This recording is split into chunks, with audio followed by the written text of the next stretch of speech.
All right.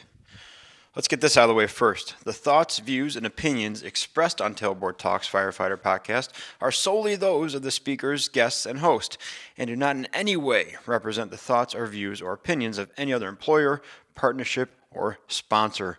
The material and information in this podcast is for general information purposes only and should be used at the listener's discretion. Here comes the intro. Skip forward 30 seconds if you want to get right to the episode. This is the Tailboard Talk podcast, the best health, wellness, and lifestyle resource for the fire service. We're using stories, lessons, and tips from the front lines to give a realistic view of what the job can do to us and how we can make it out alive.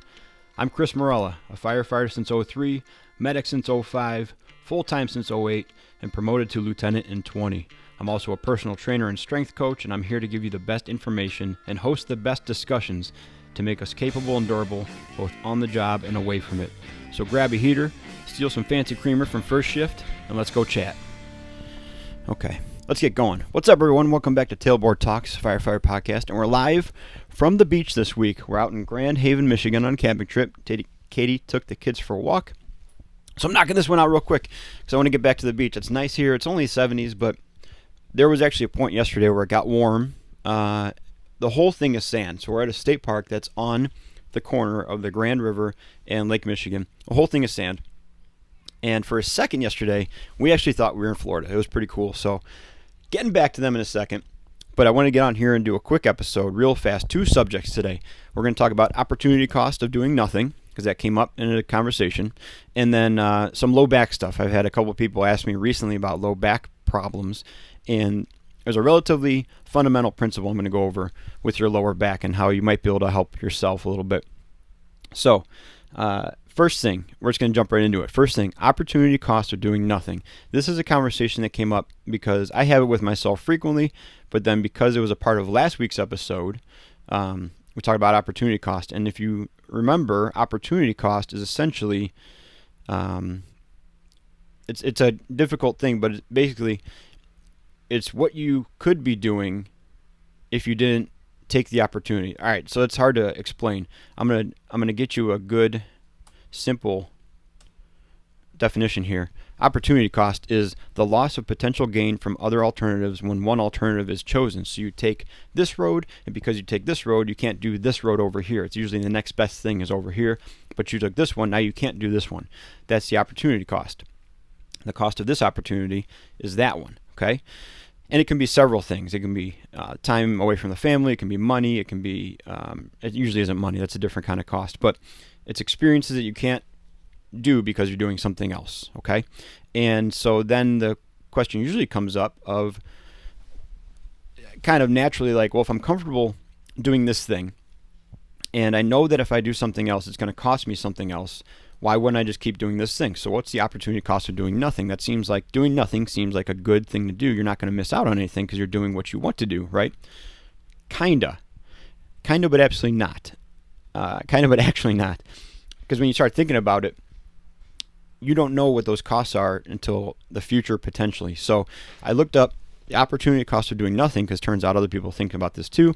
And it's what you lose by carrying on as is versus doing the thing that requires effort and change. It's the event that you didn't attend.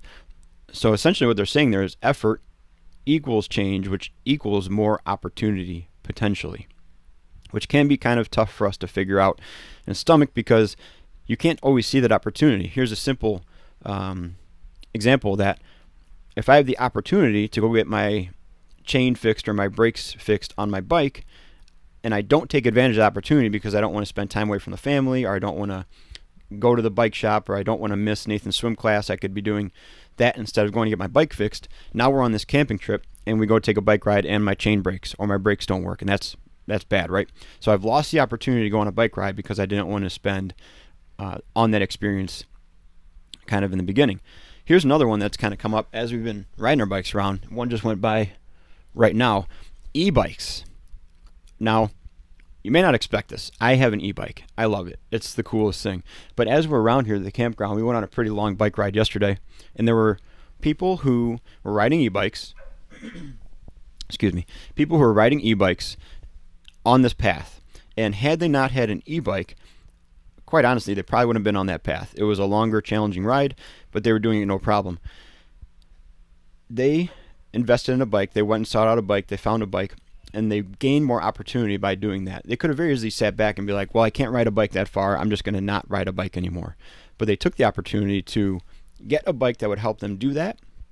And now they did it. They did it, and they have fun doing it. They're doing things that they wouldn't be able to do before because they made a little bit of change. So the opportunity cost of doing nothing is kind of everything. And that sounds super, super zen and awesome and also a little bit obnoxious, but I think it's true.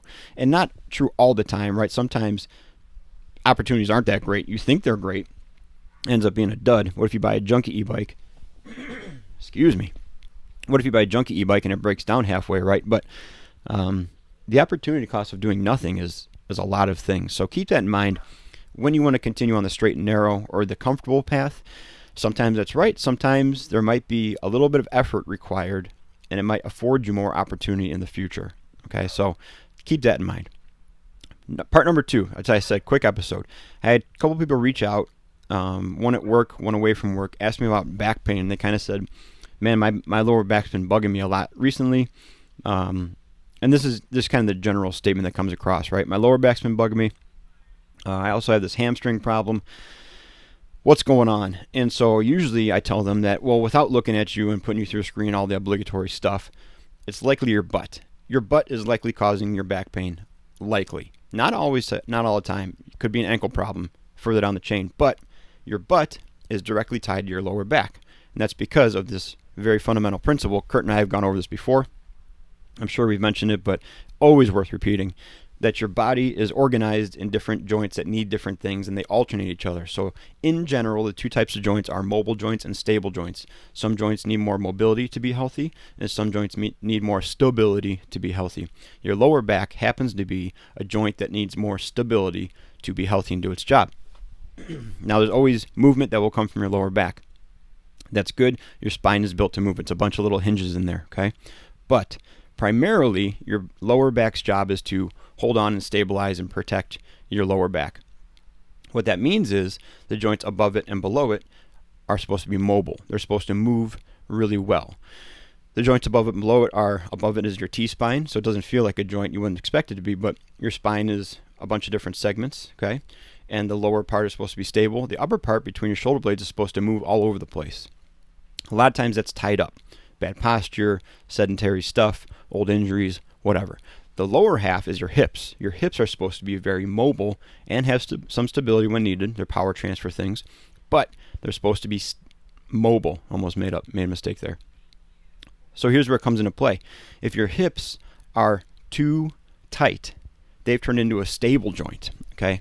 If there is now a stable joint errantly, that means that your lower back has to turn into a mobile joint. And when your lower back turns into a mobile joint, that's when you start to have back pain, back issues, a feeling of a lot of tension in your back. And that's an appropriate feeling. It's not that you need to stretch it or roll it or do anything. It's that you need to get your hips moving. Because if your hips start moving again, your lower back will be able to do its job and hold still or be stable and secure.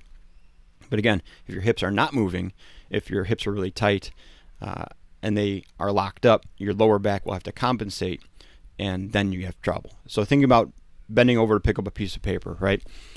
There's the theory that back injuries happen at 2 times. Maximum tension, like you're under a 500-pound back squat and it explodes, or zero tension, when you bend over to pick up a pencil or a piece of paper and there's no protection whatsoever.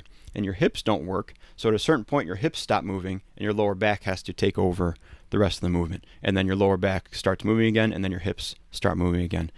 You've made your lower back be mobile because your hips can't get down to the ground. So you've added a mobile joint where it's supposed to be stable. Those little tiny muscles in there aren't supposed to do all that. They're supposed to move this much, not this much. And when you make them move this much, a lot of times you get issues. So that's just a very, very brief, very tiny recap of mobile stable joints, and something that it just keeps coming up. It's an evergreen thing because people have a lot of back pain. People sit down like this a lot. We're going to drive 6 hours tomorrow to get home. We'll be sitting a lot. And then I'm going to get out and try to set up the camper. There's a good chance that my hips will be tight from sitting. And then I'm going to try to do a bunch of stuff. And tomorrow night I might have a little bit of back tightness, all right? Lower back soreness. But if we know why, then we can start to treat it. You can start foam rolling and stretching your hips, your piriformis, your hamstrings a little bit, right?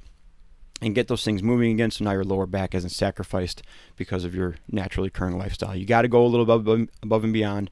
Now, this also, just in my mind here, ties back to opportunity cost, okay? If you invest in a little bit more mobility in your hips, you take that opportunity, you take some more time out of your day and you invest in that path, maybe don't go down the path of lower back pain. You've gained the opportunity not to have lower back pain because you've spent time treating your hips and your T-spine. Stretch, I don't know. I mean, is it a stretch? I don't know. Is it directed? Yes. Directly related? Yes. I'm sorry I'm rushing through this one. I'm going to try to get on the bike and go catch up to Katie and Nathan, but I love talking to you guys and having these episodes out. So we're going to cut this one off very, very soon today. A couple wrap-up things.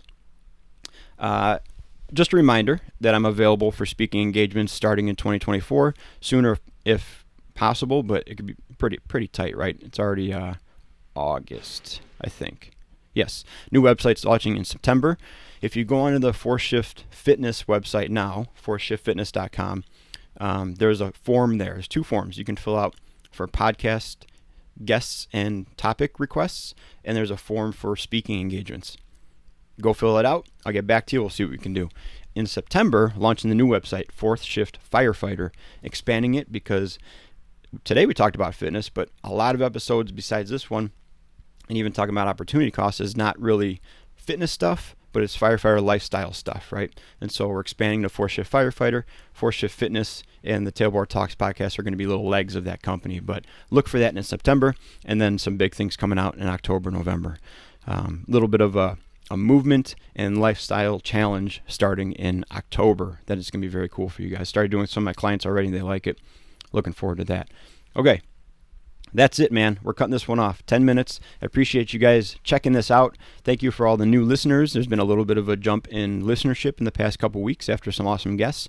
And good news, we got more awesome guests coming up. Jeff, I got your text. I'll be talking to you soon.